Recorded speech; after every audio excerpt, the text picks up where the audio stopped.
que é adoração para você? Quando você escuta essa palavra, qual é a impressão que vem no seu coração? Quando você escuta essa frase, eu já falei ela, vamos para a igreja adorar a Deus? Você já escutou, você mesmo já falou. Porque a gente tem uma compreensão que a gente adora a Deus na igreja, não é isso? E a gente associa muito a adoração com música, com estilo de música e tal, né? E é para a gente poder definir essa questão de adoração. Mas o que a Bíblia diz sobre isso? João 4, versículo 20 a 24, é um texto fundamental para a gente poder aprender sobre adoração, onde Jesus aproveita a mulher samaritana saindo pela tangente e ela começa a falar sobre adoração. Jesus pega o gancho e traz verdades fundamentais acerca dessa temática.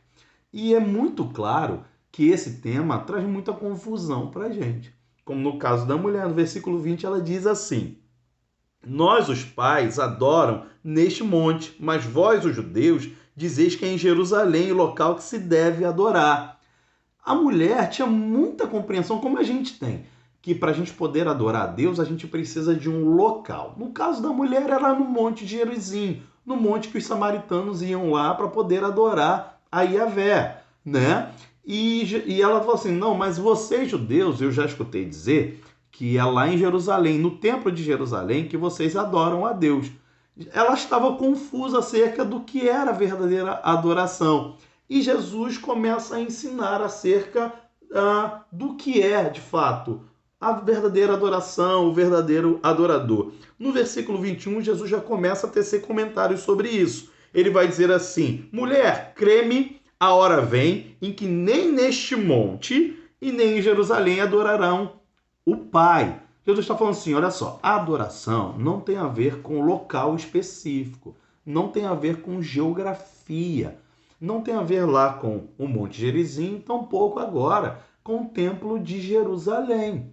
A adoração não tem a ver com o espaço, a adoração tem a ver com o coração. E ele começa a explicar agora sobre dois tipos de adoradores. No versículo 22 ele vai dizer sobre o adorador que adora a Deus, mas de forma inconsciente, sem entendimento. Ele vai dizer assim, vós os samaritanos adoram o que não conhecem. Ele está dizendo, tem até tipo de adoração que o adorador, ele adora sim, mas é uma adoração sem compreensão, sem entendimento, sem esclarecimento. Não é essa adoração que o Pai está procurando. Porque está preso a locais, está preso a lugares, está preso a dias, a rituais. E ele é até um adorador, mas essa adoração não serve para Deus. Deus não está procurando esse tipo de adorador que não conhece a quem ele adora. Mas o segundo é o verdadeiro adorador. Nós adoramos o que conhecemos porque a salvação vem dos judeus. Ou seja, se o primeiro adorador é aquele que não conhece, o verdadeiro adorador é aquele que conhece a Deus. No caso aqui, ele está dizendo que os judeus conhecem a verdadeira adoração porque os judeus estavam esperando o Cristo, o Messias, porque a salvação vem dos judeus. Nesse caso específico aqui, que o Messias viria e estabeleceria o trono de Davi, o governo de Israel sobre Israel e sobre os romanos. Mas aqui o princípio está que o verdadeiro adorador conhece a Deus. E ele diz assim, é esse verdadeiro adorador, chegou um tempo, e é agora, que o Pai procura verdadeiros adoradores que adoram o Pai em espírito e em verdade. Então, já no versículo 23, ele já está nos dando características do verdadeiro adorador e da verdadeira adoração que o Pai está procurando. Ou seja, o Pai está procurando adoradores que adoram o Pai, que adorem somente a Ele. Que Pai é esse? O Pai Nosso que está nos céus, o Criador dos céus e da terra, o Deus Todo-Poderoso, né? E lembrando que esse Pai não está procurando a adoração, porque a adoração o Pai já tem. Lá em Apocalipse, João 5 vai dizer que há miríades, bem como milhares de milhares de anjos com os 24 anciãos e os 4 seres viventes com as suas coroas depositando e dizendo: Santo, Santo, Santo, és o Senhor do universo, o Senhor dos exércitos. Ou seja, a adoração O Pai já tem. Então o Pai não está procurando adoração. O Pai está procurando verdadeiros adoradores que adorem a Ele, que adorem o Pai. Como? Dentro do coração, em espírito. Ou seja, Deus é espírito, e importa que os verdadeiros adoradores adorarão em espírito e em verdade. Ou seja, o Pai procura aqueles que adoram o Pai, mas dentro do coração.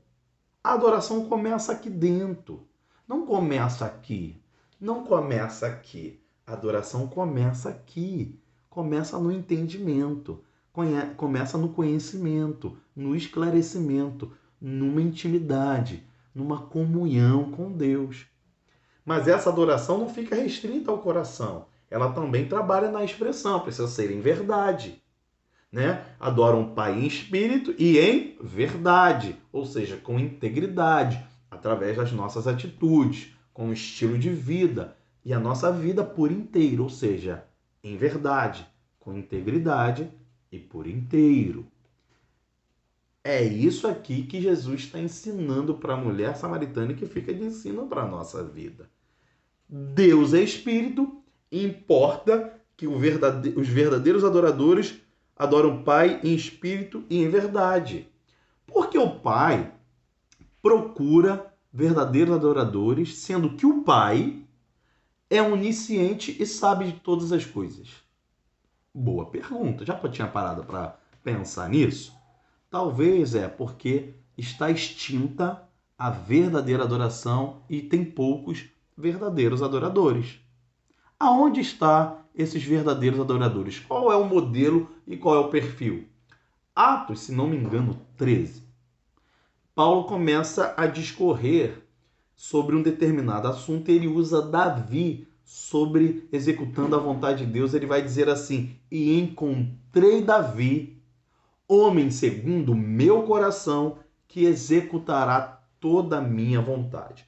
Então, os verdadeiros adoradores que adoram o Pai em espírito e em verdade são pessoas que estão prontas, dispostas a executar toda a vontade do Senhor na terra, como é feita no céu, como forma de governo de Deus. Ou seja, está falando não de uma vida musical, não está falando de uma vida ritual, mas está falando de um estilo onde a vida prioriza executar a vontade de Deus na terra, na sua vida, como é feito da forma do céu.